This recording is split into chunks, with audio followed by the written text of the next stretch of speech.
రోజులు మారిపోయినాయి. ఇదివరకట్లా లేరు అమ్మాయిలు, ఇదివరకట్లా లేరు ఆడపిల్ల తల్లిదండ్రులు, ఇదివరకట్లా లేరు అబ్బాయిలు కూడా. అందరూ చేంజ్ అయిపోయారు. గుండె కొలది రోజులు ఏమవుతా ఉంటాయి, మారుతాయి. ఎవరి స్వేచ్ఛ, ఎవరి హక్కులు వాళ్ళకు ఉంటాయి. వాటిని గౌరవిస్తేనే మీకు వివాహం. భార్య బానిస కాదు, నీ కాలు కింద చెప్పు కాదు, చెప్పులో రాయి కాదు. భార్యకు కూడా బాధ్యత ఉంటది, భార్య కూడా భరోసా. బానిస ఏం కాదు, ఆవిడకు కూడా సమాన గౌరవం ఇవ్వాల్సిందే. అలా అయితేనే వివాహ వ్యవస్థ నడుస్తుంది. నేను మగాణ్ణి కాబట్టి ఇందు మూలముగా చెప్పునదే మనగా నీవు నా కాలి కింద చెప్పువలే జీవితాలము బతకాల్సిందే అన్నావు అనుకో, డబ్బాలు పెట్టి సిమెంట్ వేస్తారు. జాగ్రత్త, ఇప్పుడు ఆ ట్రెండ్ నడుస్తుంది.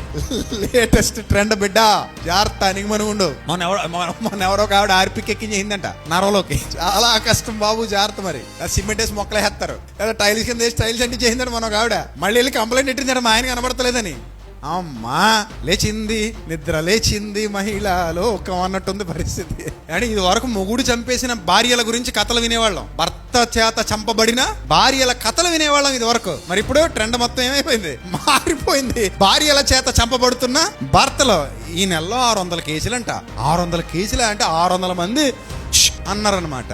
అదేం మంచిది కాదు. అది తప్పే, ఇది తప్పే. అసలు చంపుకునేదాకెందుకు? కలిసిమెలిసి ఆనందంగా సంతోషంగా బతకండి. బతకలేకపోతే ఎవరిదారిని వాళ్ళు చావండి, చంపుకోకండి. ఎవరిదారిని వాళ్ళు ఉండి కనీసం విడివిడిగా అయినా బతకండి. అంతేగాని చంపుకుని జైల్లోకి పోకండి. అర్థమైందా?